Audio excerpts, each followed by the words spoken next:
Strange Brew Podcast, Season 1, Episode 312. Welcome to a Victory Monday. Well, that was fun. Wasn't it last night? We said Friday, this is going to be fun. I don't have any of the tension we had for the Favre-Packer matchups with the Vikings in 2009. Those were not good feelings going into, during, and after those games because you lost both of them. But it just was fun last night. You got the Rodgers subplot, which I know people got sick of hearing about. I could feel, you know how many sportscasts we recorded last week? And you led almost every one of them with the fact that that was Aaron Rodgers' first matchup against his former team. Aaron Rodgers has a chance to be the fifth quarterback in NFL history to beat all 32 teams. And I knew by the end of the week, people were probably sick and tired of hearing me and hearing all the other different sports guys out there, sports people out there talking about. But that's the storyline. There's nothing I can do about the storyline. But to have that matchup in prime time and then to just take over in the second half, it felt like they finally ripped the training wheels off of that offense in the second half. And I don't know why they had them on in the first half to begin with. If I saw one more 2-yard inside draw on second down and 8, and then finally in the second half, they loosened things up a bit. Jordan Love had a monster game. Tucker Kraft on National Tight Ends Day, a monster game. Of the 5 bold predictions we had heading into the year, the only one that has life, and remember I said, if we get one, I feel good about that, of the 5 we had. The Tucker Kraft first all-pro tight end since, who was it, Ron Kramer? In 1962. That feels like we might have some legs there. I don't think the Josh Jacobs rushing record's going to happen. I don't think the Matthew Golden rookie receiving record's going to happen. Doesn't even look like the 700-yard bet we have is going to happen with him right now. Number 1 defense, Xavier McKinney, Defensive Player of the Year, no chance there. Micah Parsons might. But that Tucker Kraft All-Pro, that one has a little bit to it right now. 7 catches, $143, 2 touchdowns last night, and the Packers take it 35-25 on the road. We will, of course, play our highlights at the end of the podcast. We're going to break the whole thing down, the box score, finally getting the offense going second half, finally getting pressure on Rodgers in the second half as well. After he had a decent first half, numbers-wise, he wasn't bad last night. He had some interesting things to say post-game about the Go Pack Go chants raining down at Heinz Field, which is not typically a stadium that gets invaded by opposing fans, but it did last night. We'll break all of that down. We're going to talk about the Badgers. I don't know, not the worst, although we lost a bet on it, so now I'm losing every way. I'm losing on the season win total bet. I'm losing on the bets that I'm making now to try to make back the season win total money. They hung in there. Rainy, number 6 Oregon on the road, and they scored a touchdown.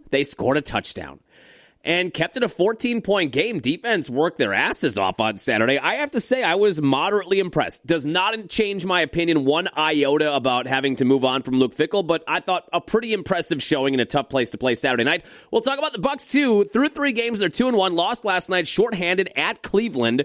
Cavaliers are still thought to be either the 1 or 2 favorite in the Eastern Conference, so to go there, down 3 guys and have it be a game late fourth quarter, I feel pretty good about this 3-game start.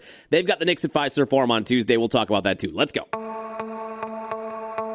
On the ground, a chance here. Durham to Hardy to first. Hit time! Yes! The Brewers win! Yes! Here comes Melvin to the 25, to the 20, Gordon 15, 10, 5, touchdown! Wisconsin! Record-breaking run! Morgan a smash up the middle, base hit to center. Here comes Gomez around third. A throw and the Brewers win. Here's the snap. He looks, he throws, and intercepted. And there is your Super Bowl dagger. Booker the drive, gets inside, leans in, knocked away and stolen by Holiday. Phoenix has the foul, and a pinnacle ball throws it down. Swinging fly ball in the right center. Broxton is there, and they're the champions. They have done it. It's been a 50-year journey. Wisconsin, we've got a room at the top of the world tonight. The Milwaukee Bucks are NBA champions. Before we hop into all the different sports angles here, this morning it's Halloween week. So this morning and the rest of the week on the B93 Morning Show, we do a trivia segment, groundbreaking, earth-shattering radio there. Trivia, they've been doing that since KDKA went on the air in 1922 or 21. But we do a trivia segment every day. That's a carryover from the first morning show I worked on with Tom Collins and Company. That was the name of our morning show, and his name, not his actual name, but his name was Tom Collins. Old school radio guy, super sweet guy.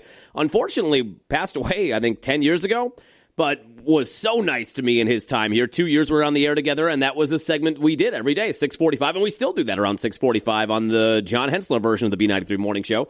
So we do a trivia question every day, but it's Halloween week. Halloween's on Friday, so we're going to do Halloween movie trivia every day this week. And I know we're going to do repeat questions. As I say often on the morning show at this point, we've been doing this for a long time. This is I'm just celebrating 19 years in this building and 16 years on the morning show. So there are times, I'm sure, where we're going to have repeat questions on National Taco Day or National Cheeseburger Day, or when we do Halloween movie trivia, Halloween week, or Christmas movie trivia during Christmas week, Packer trivia, Brew trivia. We've been asking these questions 5 days a week for 16 years. So there are only so many questions. So I often say, number one with the trivia segment, don't take it too seriously if we get something wrong. It's just a little tchotchke you win. A little gift certificate if you win. So don't take it too hard if I screw up, which happens.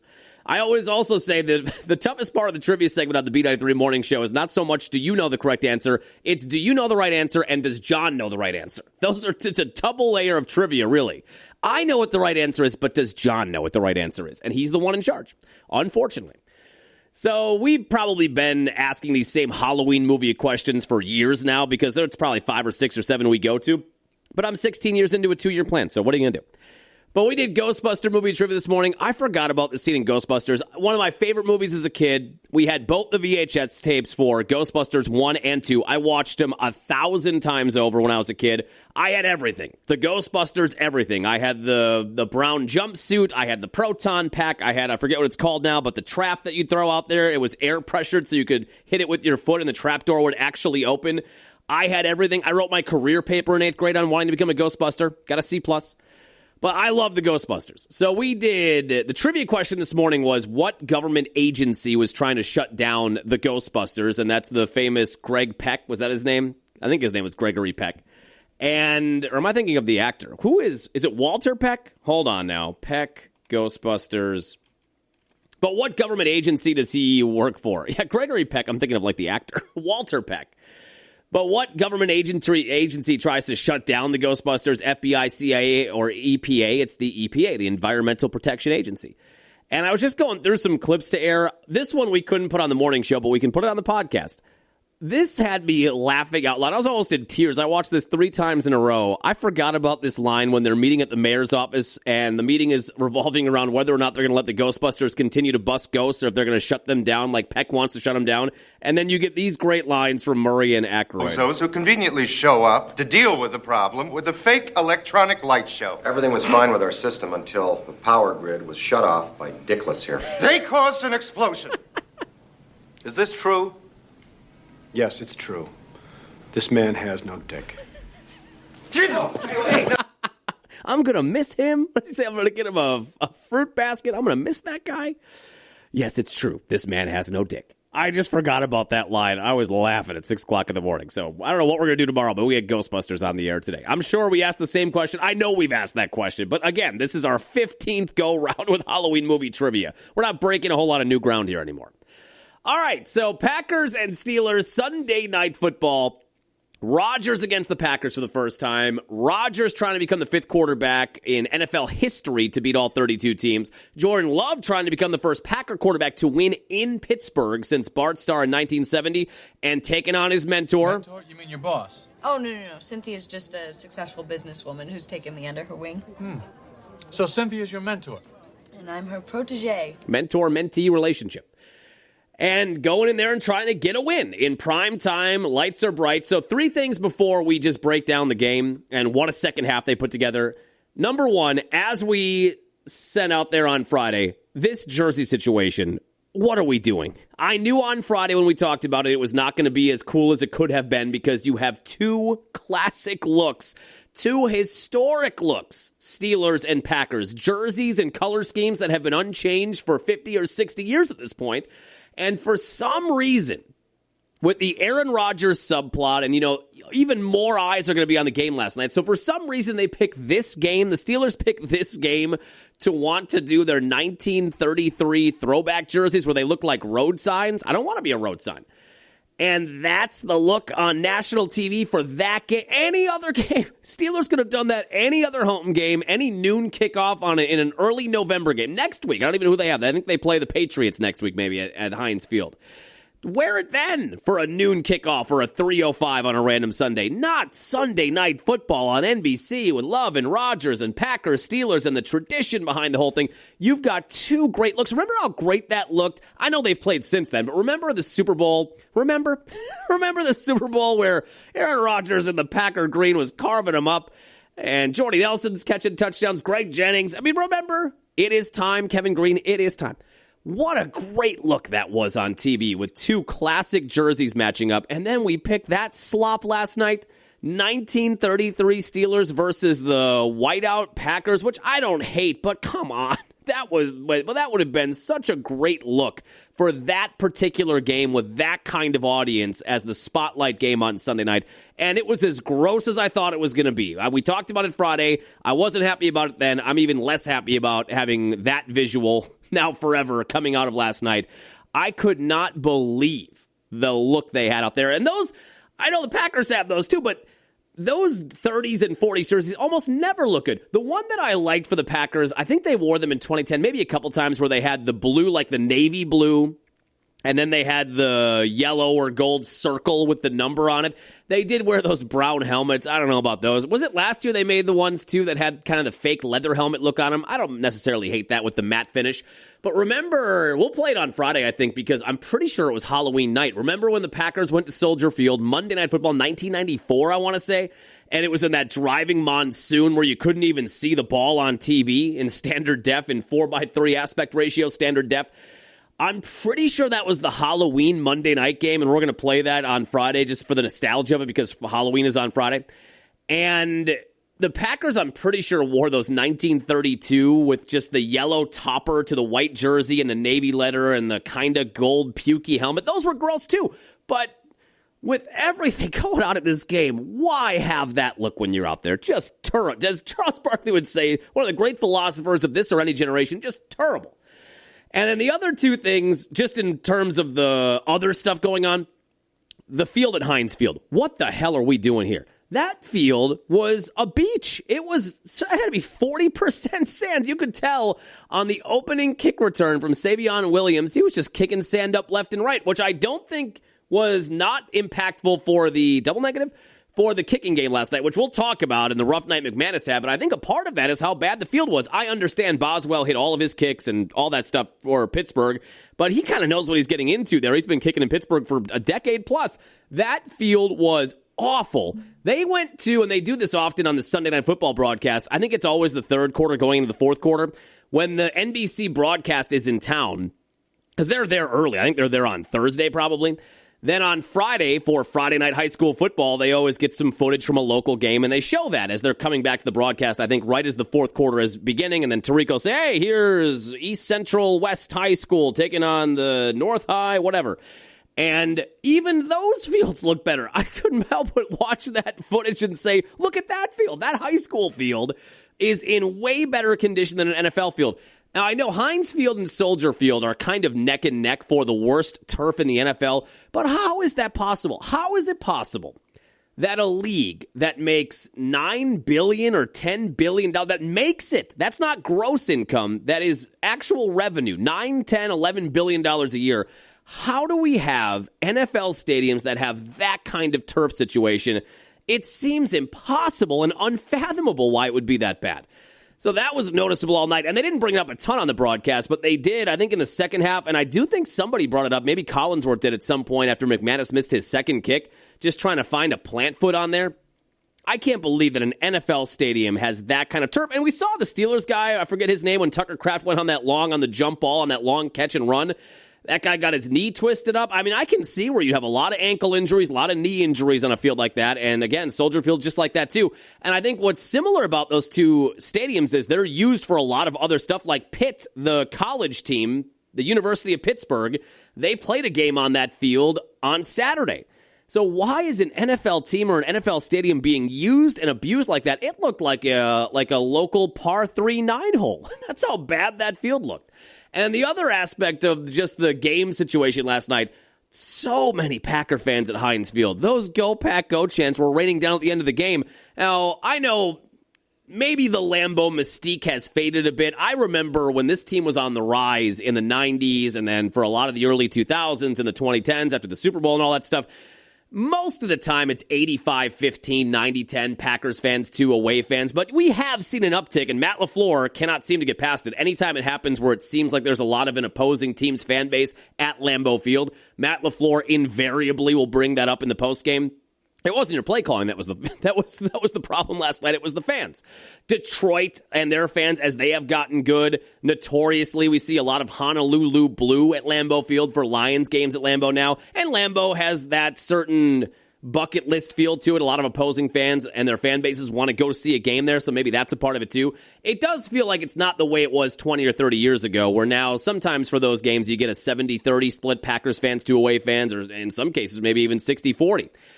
But Lambeau Field and Heinz Field in Pittsburgh, with the rich history and the culture there, that is not typically a stadium that sees opposing fan bases invade it the way Packer fans did last night. I do wonder if, knowing that Rodgers was there, Packer fans snatch up tickets, they make a whole vacation out of it or a long weekend out of it, chance to go see Rodgers play again, chance to go see a historic stadium, chance to go see what we think are going to be two good teams, primetime Sunday night. I just couldn't believe it. Seemed like 35 to 45% or 35 to 40% of the fans in that game last night were cheeseheads wearing their Rodgers 12s or whatever other jersey, and you heard it all night. Rodgers, it seemed like, got a big standing ovation when he came out at the beginning of the game from both fan bases, from the Packer fan base and the Steeler fan base. But by the time the Packers took control and got that 10-point lead in the second half, there were loud Go Pack Go chants to the point where the Steelers had to go silent count. Here's what Rodgers had to say about it, because some Pittsburgh reporter asked him about that in the postgame. Go Pack Go, and you hit DK for a 25-yarder. That had to be a little bit of a strange feeling to quiet that chant for once. I've heard that chant for 18 years, so Packer fans travel really well. First time in a while I've used silent count for a home game. That's a credit to those Packer fans. He was complimentary again in the postgame, complimentary of love in the game he had. It was just the Mutual Admiration Society. It felt like the whole week we played those clips on Friday, the whole week leading into it, the game itself, the postgame. He was obviously bummed out they lost when they had the lead at half. But the Packers get out to a slow start in this one, down 3-0. Christian Watson did come back. We'll talk more about that when we break down the box score, but immediate impact from Christian Watson. Down 3-0 first quarter when Love found Tucker Kraft for a 16-yard touchdown pass, 7-3 lead. That was their second drive of the game, and they made light work of the Steeler defense on that drive. Remember our discussion on Friday. We kind of sometimes get trapped as fans into thinking a team is good at something they've been good at most of their franchise's history when in fact they are not good at that thing. Steelers traditionally have a great defense, but as we went over on the Friday podcast, 28th of 32 teams in total defense, 31st of 32 teams in pass defense entering Sunday night. We felt like, and we talked about Friday, we thought maybe 30-plus points for this game. That's what ends up being, and it could have been 40-plus if McManus hits both of his field goals. But it was not great in the first half after that drive. For whatever reason, they just kind of got away from what worked, that medium passing game on that drive, and they just tried to establish the run game, it felt like, for the majority of the first half after that, and it did not work until Emmanuel Wilson got things going in the second half, just running Josh Jacobs into a brick wall for the majority of the remainder of that first half. So then the Steelers get a couple of field goals back-to-back, more 3-and-outs from Green Bay. Didn't help either that Jordan Love, Love's final numbers are incredible. They could have been even better. They were 0 for 4 or 5 on third downs in the first half. 3 of them were in the pocket, beautiful passes that were just dropped. So he only had 8 incompletions on the night. Could have been 4 or 5, and he could have had almost an 80% completion mark last night. But the Steelers capitalized. A couple of field goals got them up 9-7, and then on that late drive in the first half, Rodgers to DK Metcalf. Great drive from Rodgers there. 2-yard touchdown pass on that in route. And you're down 16-7 at the half and kind of thinking, oh boy. And I'm pretty sure, did Pittsburgh get the ball to begin, or did the Packers get the ball? Yeah, Pittsburgh got the ball to begin the second half. So you're down by 9. And we know Rodgers was so good at that at the end of his career in Green Bay, where you get that touchdown or that score late in the first half, then you get the ball to begin the second half and you double up. Packers did have a chance to respond to that touchdown with 30 seconds left. Love got him right down the field, but that was the 44-yard miss by McManus. So he was 0 for 2 on the night heading into that. But the Steelers get that touchdown, take a 9-point halftime lead, then get the ball to begin things in the second half. But the Packer defense rose up, got a 3-and-out. They only got 2 yards, and then the Packers go on a 9-play, 90-yard march. Savion Williams I don't think I expected him, of the two rookie wide receivers, of him and Matthew Golden. I didn't expect Savion would be the first to get in the end zone in his career, but he did. Nice little out route there from the backfield, 8 yards in. At that point, you are down 19 or 16 to 14. Then another Boswell field goal, 56-yarder. Steelers back up by 5. Then the avalanche just came in the early fourth quarter, where it felt like the Packers could do no wrong. It looked like that Dallas game again, where on both sides in the Dallas game, it seemed like they were going to score on every possession they got the ball. But that's the way the Packer offense started moving the ball. Jacobs got in on a 3-yard touchdown run. Love to Dobbs, 2-point conversion. 22-19 at that point. Then you get another stop, and the pressure was then coming on Rodgers. They did not have that in the first half. The two things we talked about that were keys on Friday, number one, attacking a bad Steeler defense and maybe having a big offensive night. Didn't look like that in the first half, but it did by the end of it. And then remember, number two, we said the Packers secondary has been a weakness, and we saw that again last night. But can you get pressure on Rodgers? At 41 years old, he's moving better than he did last year in year one after the ACL surgery from his first year in New York. He's moving a little bit better, but this is not 27-year-old Aaron Rodgers, who could kind of take off and pick up 10, 15, 20 yards if he had a path to that back in the day. If you can get pressure on him, knock him around a little bit, knock him down, get in his kitchen, make him make quick decisions. We felt like that was the path of the defense. Didn't do that much in the first half, but in the second half they did. So the second half they checked both of those boxes, got the ball right back. Love, again, slicing and dicing that Steelers secondary. Found Tucker Kraft on the 24-yard touchdown pass. Kraft's second of the day, 29-19. Then a couple of tack-on field goals. 35-19 with 4 minutes to go. We had a texter on the B93 morning show say they were surprised not only by the Go Pack Go chance in Heinz Field, but then at that juncture, 35-19, 4 minutes to go. I think the Steelers still had 2 of their 3 timeouts. Surprised about Heinz Field emptying out. And then it was basically only Packer fans that were hanging around. I was somewhat shocked by that as well, because 35-19, don't tell me, if you're a Packer fan, and I assume you are listening to this, don't tell me you didn't think, if we should have gotten a touchdown on one of those 2 field goal drives in the fourth quarter, even though the offense had a nice night overall. You kind of leave them a window there. Is it likely they're going to get a touchdown, a 2-point conversion, recover an onside kick, get another touchdown, and another 2-point conversion to tie the game? It's not likely, but it is technically a 2-score game at that point, and we've seen Aaron Rodgers do some wild stuff in his day. And the Steelers do get down the field. Packers sitting in a little laissez-faire prevent there. Eventually, Rodgers, before the 2-minute warning, again, really savvy, hits Roman Wilson, 21-yard touchdown pass. Initially not ruled a touchdown. Then they go to that expedited review. The NFL is going to have to just get rid of challenges. This is so stupid. I think we talked about this with the ABS review system in baseball. I am very much over making poor officiating a strategy by attaching challenges to it. If you get one right, you get to keep it, or you get 2 right, you get to keep it. Otherwise, you lose them. Just get the calls right at this point, okay? We've been over this a million times. College football figured this out 20 years ago. Have someone in a booth somewhere watching the game, make the adjustments, make the corrections as the game goes on. Because they have that touchdown pass to Roman Wilson. Initially, it's ruled incomplete. Steelers are out of challenges. Well, okay, they're out of challenges, so then that shouldn't be a touchdown. Oh, wait, but we went expedited review. Well, when are we using that? When are you using challenges? If we're doing expedited reviews, just get rid of the challenge system and the red flags. Just get the calls right, because it is quick. Get the calls right in the flow of the game and be done with this. Oh, if you get one right, you get to keep one. Then you can keep on challenging. Just get the calls right. I do not need poor officiating to be a game strategy anymore in any major sport. So they do the expedited review. Then they get that touchdown with 2:07 left, and they go for 2. And I'm getting a little uneasy of, if they get the 2-point conversion here, we know how tense it can get when, okay, all you need to do is recover an onside kick. That's all you have to do, Brandon Bostic. Just recover an onside kick. Just don't touch the ball. Just let Jordy Nelson, the all-pro wide receiver right behind you, he's got it. You don't got it. He's got it. And then something stupid happens, and they get the ball back. And then if Rodgers were to get the ball back down 8, then I'm really feeling rough.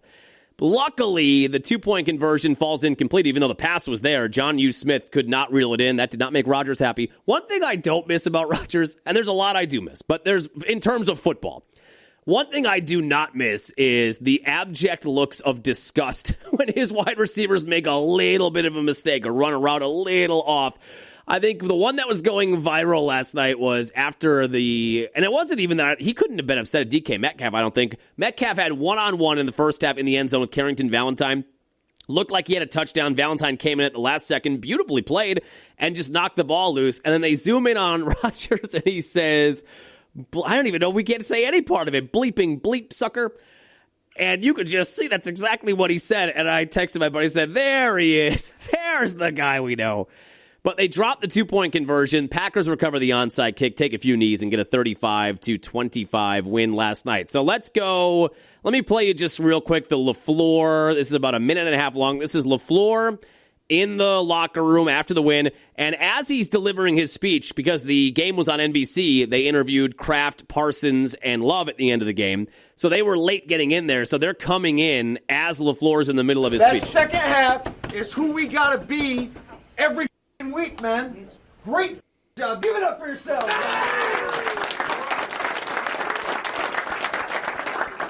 Defensively, held Pittsburgh to 1 of 10 on third down. Shut your mouth. RG had 2 sacks. Micah had a sack. Coop with the forced fumble.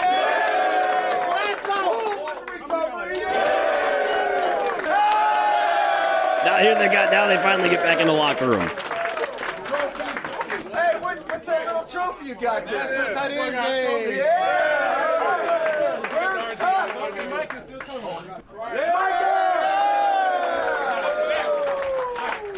Hey, I got 2 game balls, though, on National Tight End Day. Oh. This guy went 7 for 143. Hey, what a stat line. He's a bad man.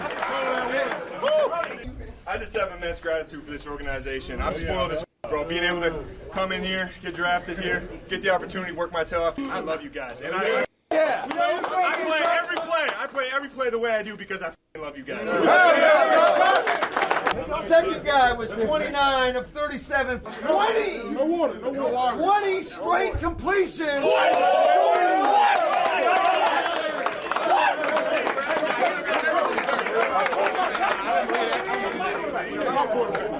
Hey, way to stay together and come ball in the second half, man. That's what we got to keep doing. Keep stacking it. Keep going 1-0 every week. Yeah, hell yeah. Hey, Victory Monday! That's just a really good road win, and not just with the Rodgers stuff. All of that aside, you went on the road, tough environment, a 4-2 Steeler team in first place, and they're still in first place coming out of last night. You were able in the second half to attack their weakness. You were able to get pressure on Rodgers and disrupt his rhythm and just control the second half. Now, what I love, if they would go out there and do that from the beginning of the game to the end, kind of like they did against Detroit in week 1 and Washington in week 2, yes. And I would love for that to be more consistent. And LaFleur talked about that in his post-game as well, that we've got to find a way to be better early in games. You know, they're averaging... The same thing kind of happened in Arizona where it felt like, they're going to lose this game? And they were down by a score or 2 at halftime, just like last night. And then they turned it on in the second half. They are averaging something like 7.5 points per game in the first half and almost 18 points per game in the second half. I do really enjoy that they're making the adjustments and they're finding ways to get going in the second half when it isn't working in the first half. But yeah, you'd love to just make those adjustments before the game. Pre-make the adjustments, and you'll be good all the way through. Now, let's run through the box score. Jordan Love. This had to be tasty for him. I know he's not going to say that, and there's no animosity, like we said. It doesn't feel like there's any bad blood between Love and Rodgers. But to go to that spot against his mentor and the guy that really kind of got him going in the NFL at 3 years as backup, to go in there and have one of his best games of his career. 29 of 37. And again, should have been better. Should have been 32 of 37. 360 yards. Really good news for our over on 3,600 passing yards this year for Love, who almost has 2,000 already. 360, 3 touchdowns, no interceptions, no fumbles, quarterback rating of 134, and a QBR of damn near 90. He now has 13 touchdowns, 2 picks on the year, and a quarterback rating of 112.8, QBR of now almost 74. What a year this guy's putting together.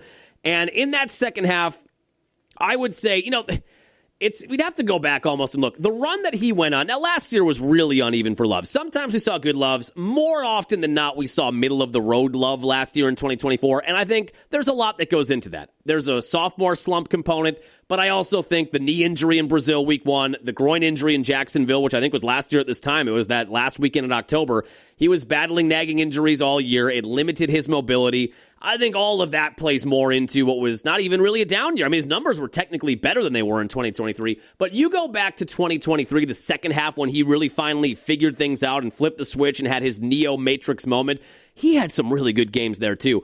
I would put last night maybe a little tick below. When you think of the playoff matchup in Dallas, to me, that's his opus right now. When you look at all the great games he had second half of 2023, and he had some good games last year, and he's had some good games this year. To me, the Dallas wildcard game is the best we've seen Jordan Love. This is not far behind it. 29 of 37, 360, 3 touchdowns, no picks, QBR or quarterback rating of 134. You know what else made this sweet? We run, I think I've mentioned this before, we run the Green and Gold Fan Zone page for Midwest Communications, and I'm the only one who updates it now. It's on Facebook. I don't think it's on Twitter anymore. If it is, I'm not logged into it. But they made me an admin for that when they created the page like 10 years ago. Well, the guy who created the page no longer works for our company, but that page is still sitting out there. No one was updating it because he was the only one doing it, really. So I kind of have, in the last 2 or 3 years, I'm the only guy that's updating it. So we put a graphic up on Thursday, a side-by-side that I stole.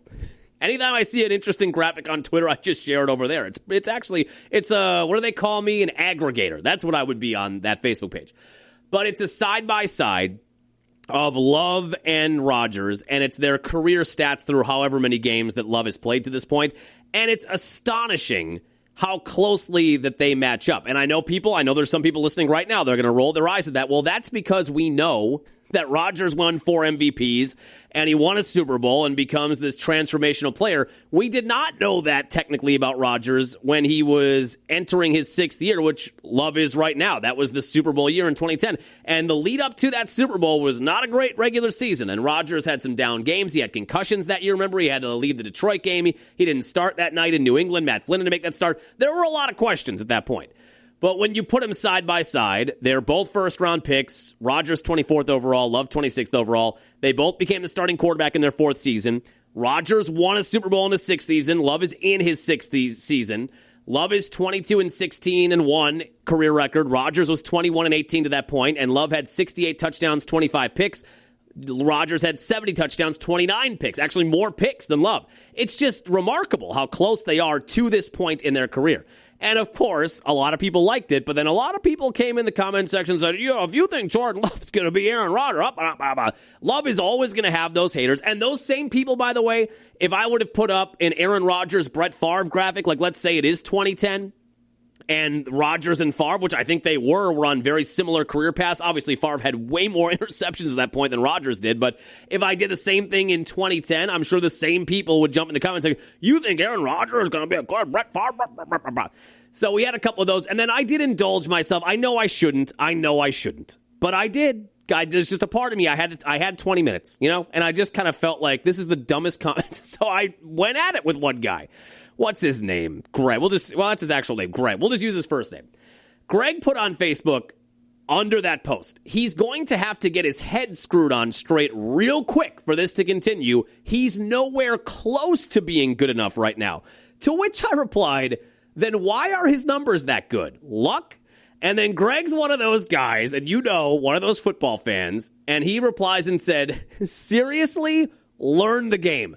I knew when I read Learn the Game what I was getting into that. That's a boomer Facebook post. Learn the game. That's Midwest football. He said it's about sustaining drives and moving the chains. Last week on 4th down, they threw for 50 yards on a 4th and 1. Terrible football, even if they were successful. So then I kind of went back and forth with him. It ended with Greg saying most plays, or I said you cherry-picked one play to make his entire 2.5-year starting career fraudulent. You picked one play. And then he replied and said, most plays over multiple seasons since he started have been bad. Most play. The guy has, what was on the graphic?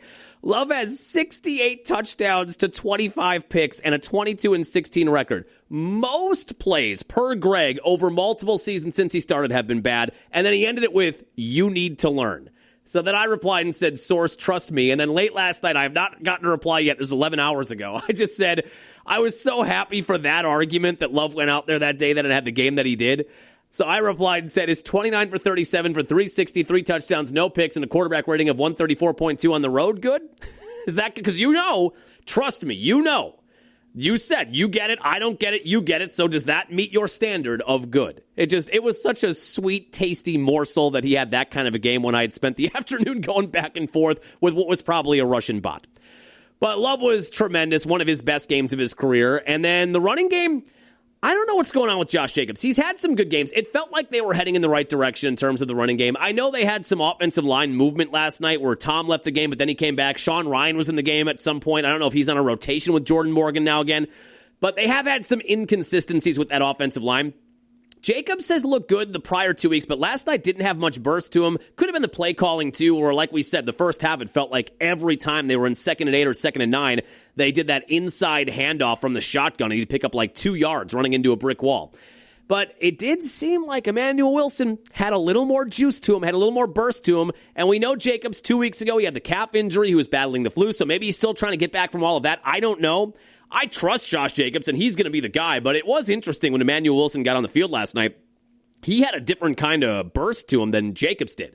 Jacobs, 13 for 33, 2.5 yards a carry, did get a touchdown. I mean, the man has a nose for the end zone. When they get in the red zone, 24 touchdowns now in 24 career games. He had 15 touchdowns on the ground last year. He already has 9 this year.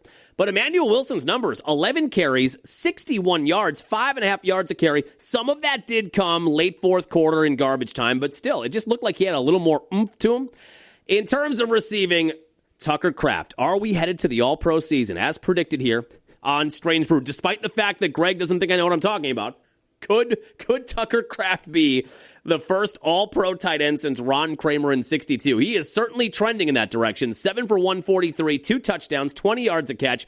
He had the 2 touchdowns, but he also had that lob by Love. Now, I will give Greg this. If Greg were to fire back at me and say, well, and I know that's what would happen if he does reply. He would say, well, he got lucky. He just threw the ball up, and Tucker Kraft just got under it. He threw the ball up, and Christian Watson just got under it.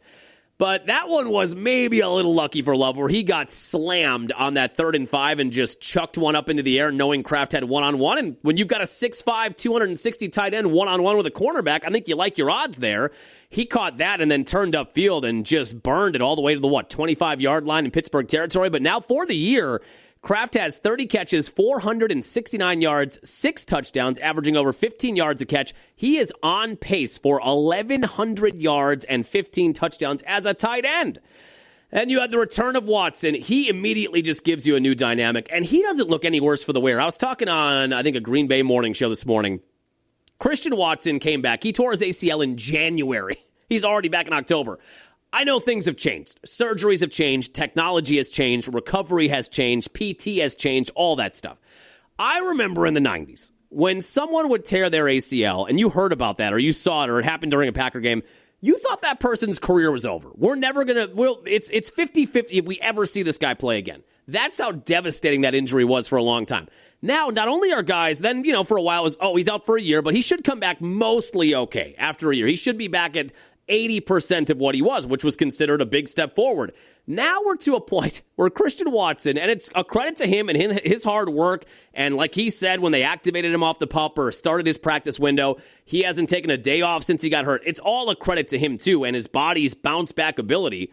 But he goes down in January, he's back in October, and he looks exactly the same. It didn't look like anything got knocked off in terms of speed. He goes out there and gives you 4 catches for 85 yards, makes that big play downfield, looks as fast as he ever looked, and he gives you such a big target at 6'4", just an added element to give Jordan Love as a weapon in this offense. And now especially with Golden, who's a little banged up with the hip injury, Jaden Reed is still down, Dontavian Wicks didn't play last night. What a welcome sight to have Watson back out there and have an instant impact. 4 catches, 85 yards. Dobbs had 3 for 44. Malik Heath had a nice night, 3 for 29. Emmanuel Wilson, 3 for 26. So he had almost 90 total yards of offense last night. Jacobs had 3 for 12. Savion Williams, 1 for 8 with his first career touchdown. Musgrave, 1 for 5. Fitzpatrick, 1 for 4. Golden had 3 catches for 4 yards. Not great for our yardage over. And then defensively, I would say The worst night was probably Keyshawn Nixon. Just got picked on. You kind of thought Rodgers might do that. Like we said on the Friday podcast, I think he's been mostly okay as the number one cornerback, and I know that was a whole conversation in the offseason. That was a conversation even the day that they lost in Philly in the playoff game. Nixon was talking about being the number one corner coming back next year, with Jair's future at that time uncertain. And he's been that. He's had some decent games. What was the game he had? Was it the Commanders game where he had 5 pass deflections? But the longer we're kind of getting here, the more we're seeing the mistakes, the more we're seeing loss of focus, the more we're seeing penalties. Some of those I'm not sure what you should do. There was the one in the third quarter where they blitzed Rodgers. Keyshawn Nixon was one-on-one, and Rodgers just threw up an air ball, and it was underthrown. I never know what a corner is supposed to do. When you are right on a guy and the wide receiver sees the ball is underthrown and just stops, and as a corner, you can't stop as quickly as he does because you don't know when he's going to do that, and they run him over. You know what kind of play I'm talking about? An underthrown ball, wide receiver just hits the brakes, and the cornerback, who at that point is stride for stride with him, just runs him over. I don't know. You can't not call it pass interference, but I don't know what you're supposed to do there as a corner. That was one of the calls, but just not a very good night for Keyshawn Nixon, both defensively and in terms of returns as well. They sent him out there for a couple of punt returns. That did not work out. But otherwise, the defense got going in the second half. Rashawn Gary, 2 sacks last night, 7.5 sacks already. Does that match last year already? It does. It does. His career high in a year is 9.5. That was in 2021, when he had a really good year that year. Pro Bowler last year, but 7.5 sacks last year. He already has 7.5 in just 7 games this year. That is the Micah Parsons effect. And then Parsons did get his. He just flipped the switch in the second half. He talked about that in the postgame with Melissa Stark, that he felt like he had a bad first half. Came back in the second half. His teammates talked him up. Keep going. Keep playing. You're going to find your moment. And he did. He had the sack of Rodgers, and that was when he went through the triple team. He got chipped on the outside, then he got double-teamed. He shed all 3 of those guys and still made the play. And then the next play, I think, was the one where he almost got Rodgers from behind. I was texting with a group of buddies. I said, I almost got scared for Rodgers. I know he's on the Steelers now. I can't help but still think of him and think of his health and get worried for him because of all the years as a Packer and knowing if you went down, your season was basically over. When Parsons was chasing him down from behind, just like that sack he had in week 1, was it against Jared Goff? And it was like a shark chasing down chum in the water. And I just felt like, oh no, Jared Goff, Aaron Rodgers, look out! Aaron, look out! Like Happy Gilmore, Happy, look out! And he luckily got rid of the ball at the last second so he didn't get eviscerated. I don't know if Rodgers comes back from that, if he gets hit as hard as it looked like he was going to get hit. But there are moments like that where Parsons just takes over and his strength takes over and his speed takes over. And sometimes I still can't believe he's wearing a Packer jersey. So he is now up to 6.5 sacks in his Packer tenure in 7 games. Overall, the defense a lot better in the second half, and they pretty much held him. Yeah, the Steelers got that late touchdown. That was in prevent. And if you're in a closer game, they're not playing that laid back. But you do give up 25 points. Rodgers' numbers were not terrible, but he does get those big yardage chunks late on that last drive, and he gets his second touchdown. But he goes 24 of 36, 219, 2 touchdowns, no picks, QB rating of 101.5 for Rodgers last night. So he's got 16 touchdowns, 5 picks, and a QB rating of 104.4 so far this year. But the Packers get it done. They get the stop on the 2-point conversion, recover the onside kick, and take a few knees, and they get the 35-25 win. Now, let's talk real quick about the kicking situation. So they go with McManus last night. Haversick is still on the roster. They did not decide until, I think, about 2 hours before kickoff last night that McManus was going to be good to go with his quad injury. It didn't look good. He didn't look healthy, so he missed the 57-yarder, which is well within his range, and he was just short. It was true in terms of accuracy, but just short in terms of distance. The 44-yarder right before the half, that one is very much less excusable than the 57-yarder, and then he does punch home the 2 chip shots to maybe get himself right. Did not miss an extra point, so overall, he had 7 kick attempts and made 5 of his 7 last night, but when Lucas Haversick was out there for him, and he's a perfect 10 for 10, and he kicks a 61-yard franchise record field goal last week, of course, when you miss a 57-yarder, and then more so when you follow that up with missing a 44-yarder, you got a lot of people on Packers social media, Packer fans, saying, why isn't Lucas Haversick the kicker? Why is he not the guy? He was 10 for 10, hit a 61-yarder. And then I did see Brandon McManus, somebody shortened his name up, and it started trending for a little bit after he missed 2 field goals to Brandon McAnus. So I saw that, and I thought, uh-oh. The tide is turning. The sentiment is turning. That one did make me chuckle. I thought, oh, Christ, it's bad. It's bad for McManus. Here's what I think happened, and I could be wrong. Here's what I think was going on last night. First of all, he is not fully recovered from the quad injury. So I am assuming Matt LaFleur, I don't think he talked about it in his postgame last night, but I am assuming he is going to have to answer questions about that today. And I wouldn't hate if he's not fully healthy, if that's the real root of the problem here, that McManus, I almost said McAnus, that McManus is not fully healthy, just IR him and have him sit out for 4 weeks, and then Havrisik can kick for 4 weeks, and then we'll see. We'll see a larger sample size, because right now he's got the benefit of the small sample size where he's 10 for 10 and hit a 61-yarder, but maybe over 4 weeks he misses a few kicks and all of a sudden everybody's not so much in love with him. But I think if he is still hurt, just IR him for 4 weeks and figure it out after that. You're still in the early part of the year, the middle of, I guess we're just getting to the middle part of the year. Now would be the time to do it, to get him rested and fully healthy and then come back for the second half of the year. So I think that was a part of it. And then I think that field, which we talked about, was a disaster. When you have a bad quad, now I'm not even sure if I have a quad. I think I do. I'm 90% sure I do. When you are a place kicker and you have a leg injury and you have to plant on a piece of turf that is 50% grass and 50% sand, that cannot be a good feeling. Even if you're 100% healthy, knowing that your plant foot could slip out from under you at any second on the follow through because the turf is terrible and you could kick up a divot or just slide on the sand, that cannot be a good feeling. And then especially when you kick a 57-yarder or you're attempting one that long. Now, like we said out the top, I get it that Boswell for the Steelers had no problems last night. How many did he make? 4 of 4 field goals, 1 of 1 extra points. He was hitting 50-plus all night. He is more accustomed to it, though. He is a 10-year veteran and has been in Pittsburgh his whole career, I think. So I think that's the twofold excuse or explanation I'm going to give for McManus last night. I don't think he's fully healthy. And I think the turf was either impacting him directly or in his head when he was trying to plant on that foot last night. Now, we'll see what they do going forward. Keep in mind, too, Lucas Havrisik, yes, 10 for 10 and a 61-yarder. But that 61-yarder came in Arizona, where there's no breeze, where there's a roof. The turf is in great condition. It's field turf. It's not all chunked up and sandy. I don't think Lucas Havrisik is kicking a 61-yarder or maybe even a 57 or 58-yarder with the conditions they had in Pittsburgh last night with a little bit of wind and how bad the field was.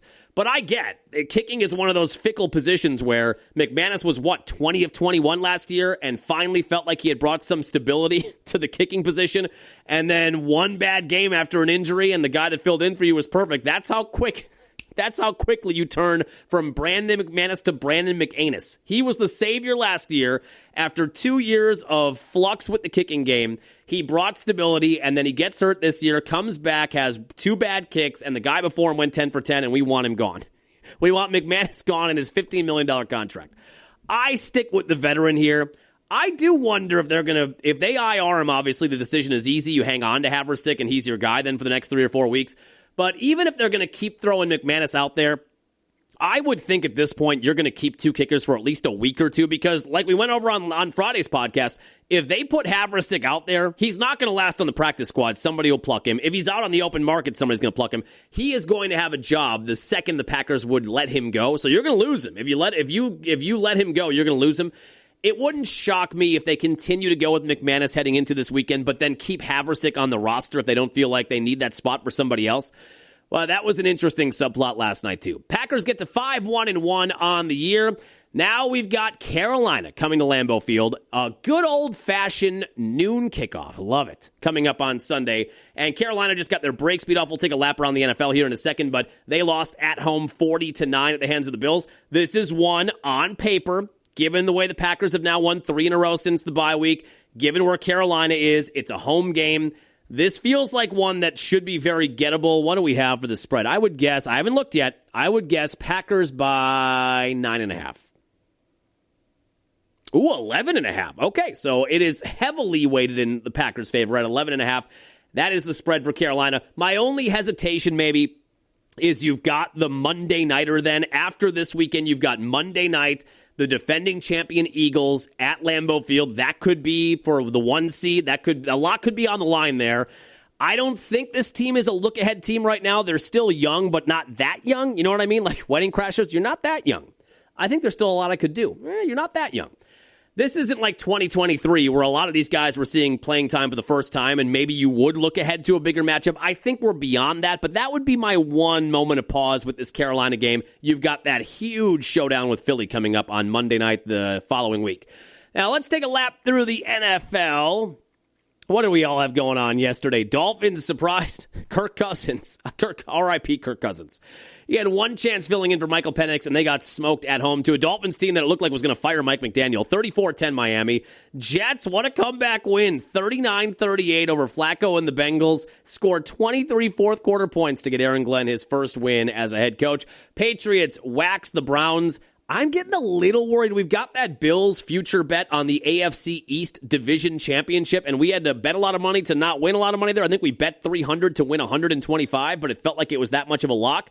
Well, Drake May is playing as good as any quarterback in the NFL right now, and their schedule is so light. I mean, it is baby food soft. They smoke the Browns 32-13, and the Patriots have a head-to-head win against the Bills, which isn't great either. So they are 6-2. Bills are 5-2 coming out of their 40-9 win against Carolina, but they're a half game back, have played one less game, but right now the Patriots have the tiebreaker there, and again, their schedule is very light. Bills have to deal with Kansas City at home this coming weekend. Eagles got revenge on the Giants 38-20. Scatterbo, everybody's favorite little running back, Cam Scatterbo, ugly ankle injury, turned the wrong way for the Giants. And I don't know why I did. I saw the disclaimer on the video on Twitter and said, if you're queasy, don't watch this. And then I watched it and I threw up. No, I didn't throw up, but that was a grotesque ankle injury. His season is done. Eagles get to 6-2 with the win. How about the Bears in Baltimore? We didn't get a cover. We went 2-2 on our gambling picks. We got both of our overs. We missed the Badger-Oregon cover, and we missed the Bears covering 6.5, which I felt great about because at kickoff, or on Saturday, I think, remember our whole reasoning behind betting on the Bears plus 6.5 was that Lamar Jackson felt like he was 50-50 whether he was coming back for Baltimore. Well, on Saturday, they announced that he's not going to play. The Ravens have Thursday Night Football this week, and that he's going to return for that, but he was not playing Sunday. So immediately, the line went from Ravens by 6.5 to Ravens by 2.5. And I'm thinking, God, I got the Bears at 6.5. I'm feeling really good here. The line has shifted 4 points. They still lost and didn't cover. They lose to, Tyler Huntley? Ravens get a win they had to get, 30-16. Bears fall to 4-3. Caleb Williams, bad day. Texans got a win against the Niners, 26-15. Good news for my Texans AFC South bet. Bad news for my Niners NFC West bet. Niners fall to 5-3. Texans 3-4. They got a lot of work to do, though, because the Colts look like a freight train, I guess. Buccaneers win in New Orleans 23-3. Baker, kind of a pedestrian day. My Broncos, which they wore the Orange Crush jerseys yesterday. Why are those not the full-time jerseys? Those are some of the best jerseys in NFL history. The orange with the blue helmet and the Denver D with the Bronco breathing fire through the D. Just go back to those. It reminds me of, I think it was in the mid-aughts for the Brewers. They had gone through several versions of their jersey, but they had not worn the ball and glove logo, I think, since 1992. And then all of a sudden in 2007, I think it was, they started wearing that again. They called it Retro Fridays. So any home game in Friday, they wore the ball and glove logo again. And I remember everybody said, just wear those. These are better. These are the best jerseys you have. Just wear these. I felt the same way seeing those Orange Crush Broncos jerseys yesterday. I don't know why they don't wear them all the time. 44-24. The over hit there. Not a great day for Dak. Bo Nix had 4 touchdowns, but as we've been over on this podcast, we have the over on 9.5 wins for the Broncos. We have a future on them to make the playoffs. We have a future on them to win the AFC West. We are heavily invested in the Broncos market, and they get to 6-2 with that win yesterday. So the over on 9.5 looking pretty good right now. And then, the Colts keep rolling. Jonathan Taylor might be the MVP. 12 carries, 153 yards, 2 touchdowns. Remember when the Badgers turned out running back products like that, like it was a bodily function? He's been unstoppable. And the Colts have been unstoppable. 38-14 win. They are 7-1 on the year. And a lot like the Patriots, they have a light schedule too. They've got Pittsburgh on the road. Come on, Aaron Rodgers. Then they've got Atlanta at home. Then they're in Kansas City. Then home for Houston. But then Jacksonville twice still. They're going to maybe win 11 or 12 games. That is my one thing I'm worried about with the 2 Coach of the Year futures I have. I have the Coach of the Year future on Vrabel for New England.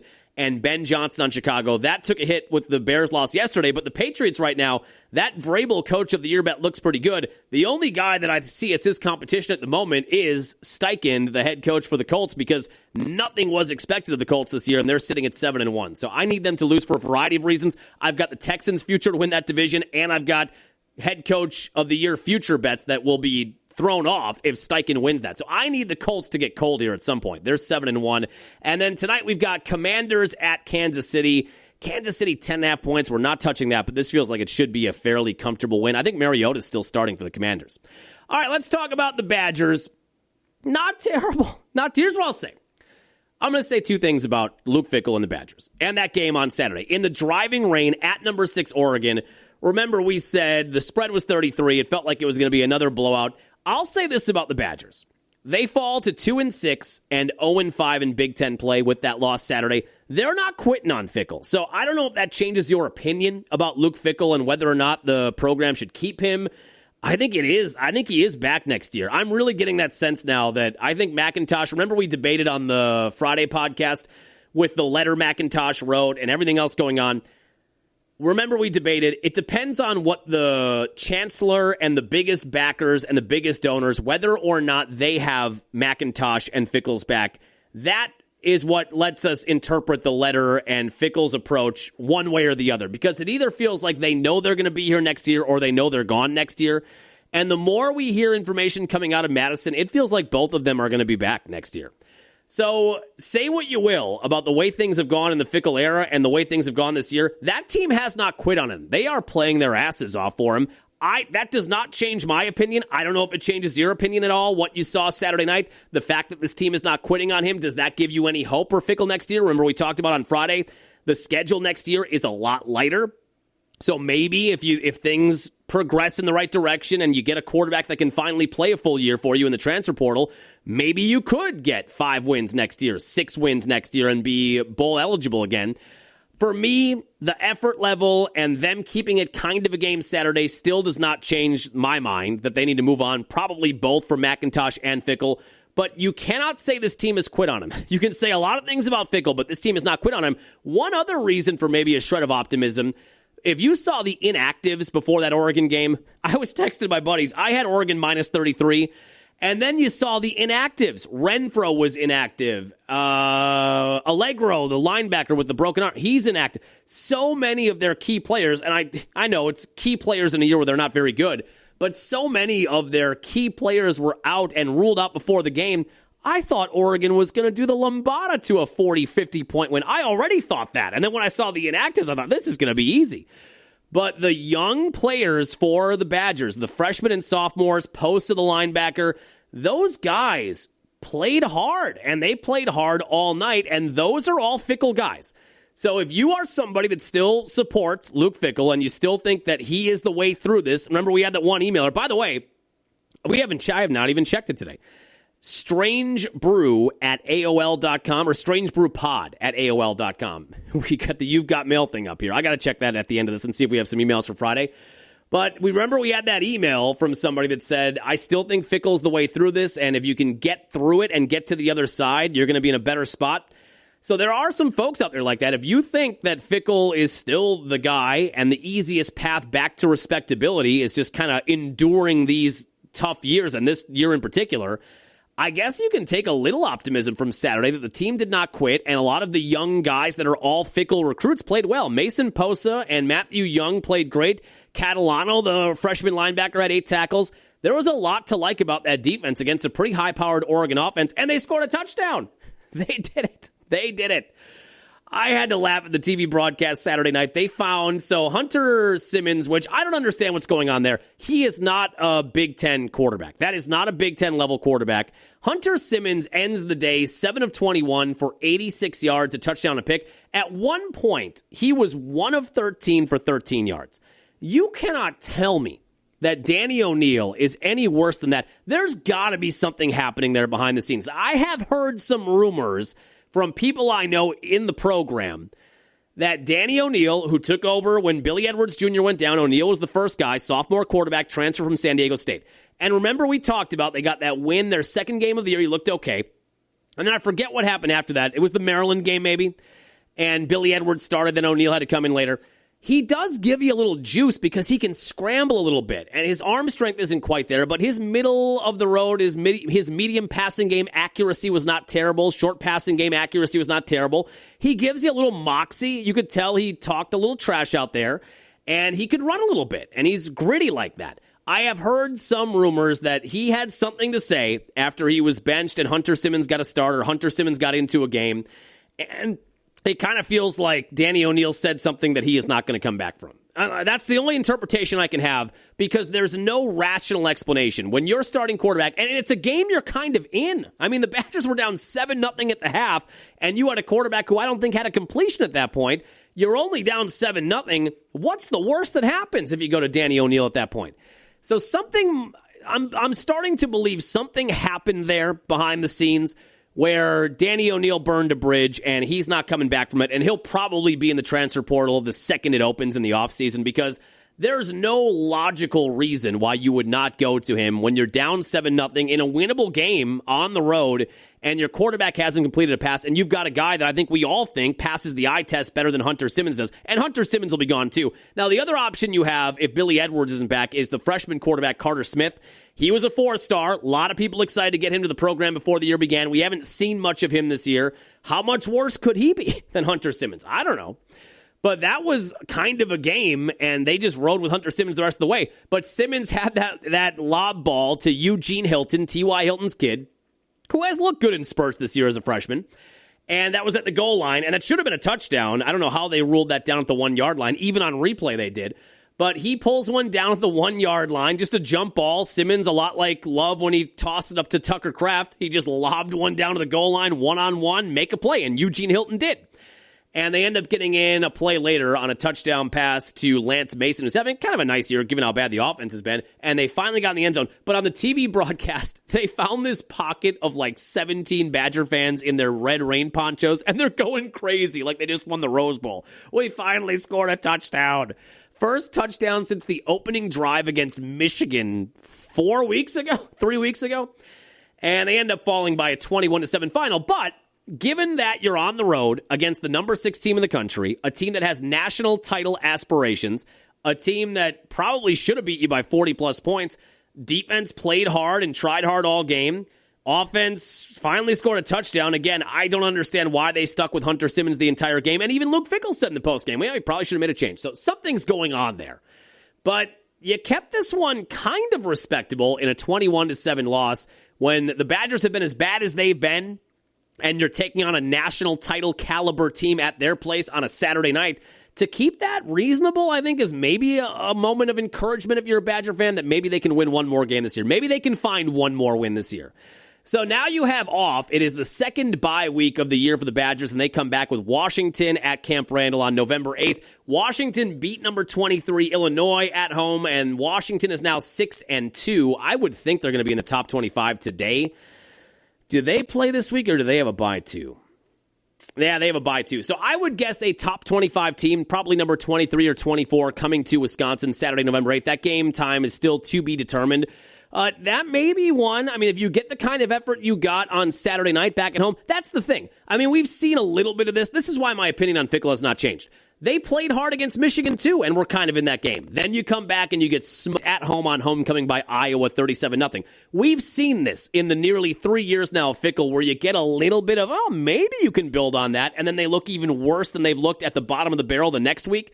So I guess we'll see if they can build on this. You've got an extra week to prepare, and I would guess it's either going to be Billy Edwards Jr. back fully healthy or close to it, or I think they go with the freshman Carter Smith because you can't roll out Hunter Simmons again. You just can't do it. And if Danny O'Neal has burned a bridge and they don't want him playing anymore and his teammates are out on him, then fine, whatever, then he's done.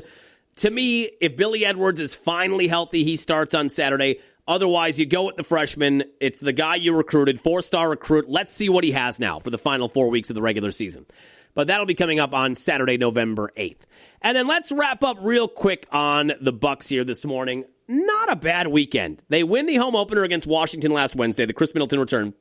Then they go to Toronto.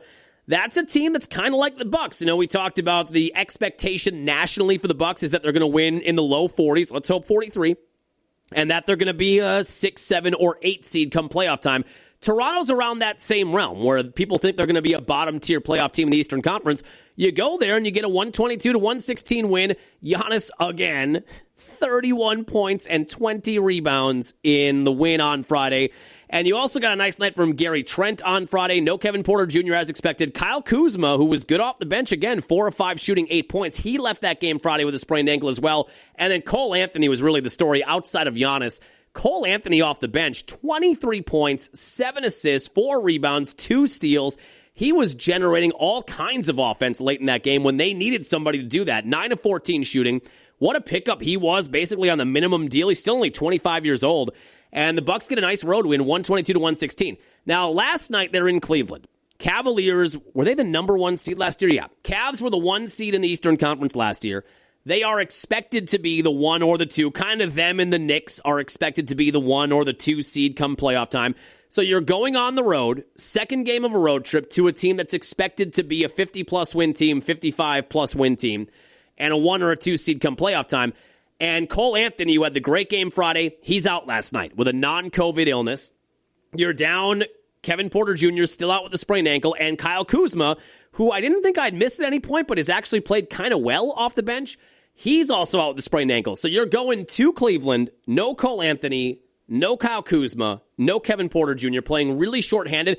And I'll be damned if they didn't make it a game last night. Now, the Cavaliers didn't have Darius Garland, one of their star guards, but otherwise they were pretty healthy. Bucks were down by 9 at half, but then closed the gap. 2-point game entering the fourth quarter, and it was tight the entire fourth quarter.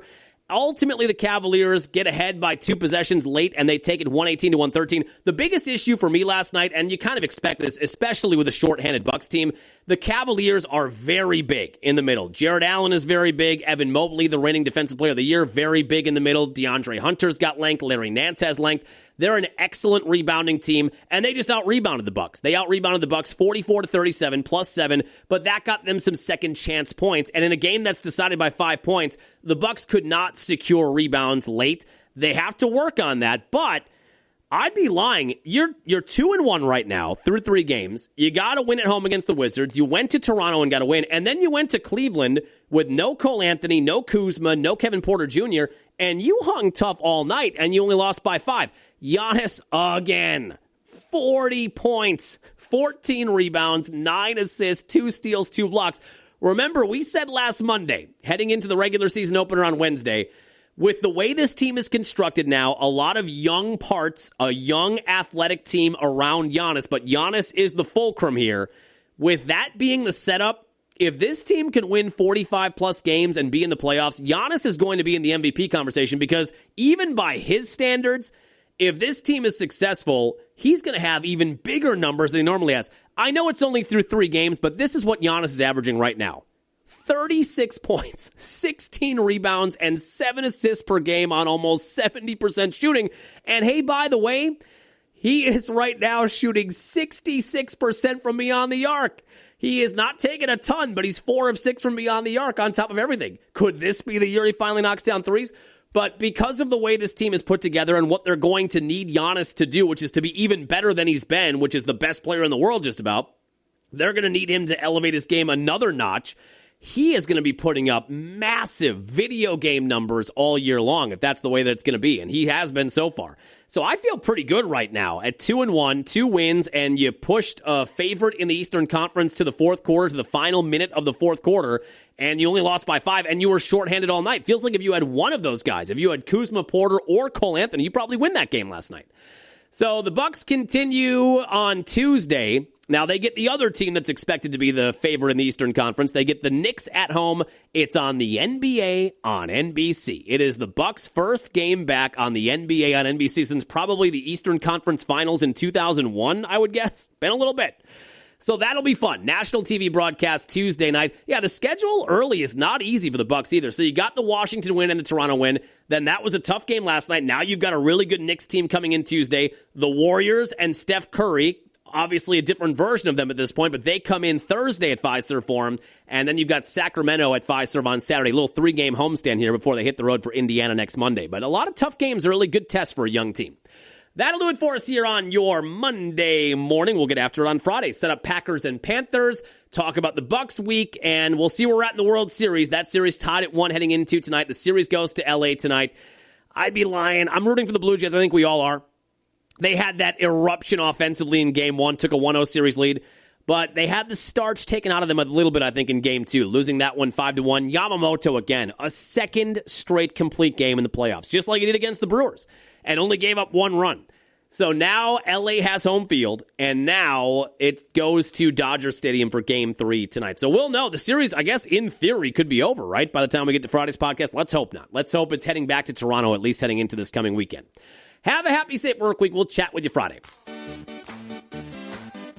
the 16 to Kraft, the tight end with blocking. Kraft inside the 5 to the end zone. Touchdown.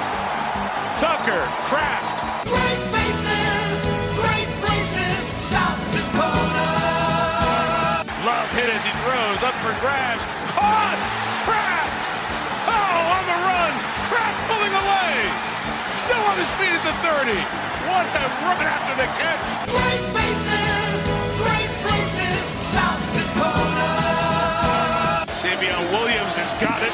Williams getting the blocking to the pylon. Savion in for the touchdown. Scared money don't make money. So, sometimes you gotta shoot. Second and goal. Jacobs trying to bounce to the outside. Can he get there? Yes, he can. Touchdown. Green Bay takes the lead. In the name of the great Ric Flair. Woo! Rodgers deep drop. Nothing open. He's going down. Sack Micah Parsons. I'll say it again. We got a defense. Pressure coming. He picked it up. Inside. Kraft's got it. At the 10. Kraft running away to the end zone. He has 2 touchdowns. And there is your dagger. Great win for the Green Bay Packers. These fans deserve it.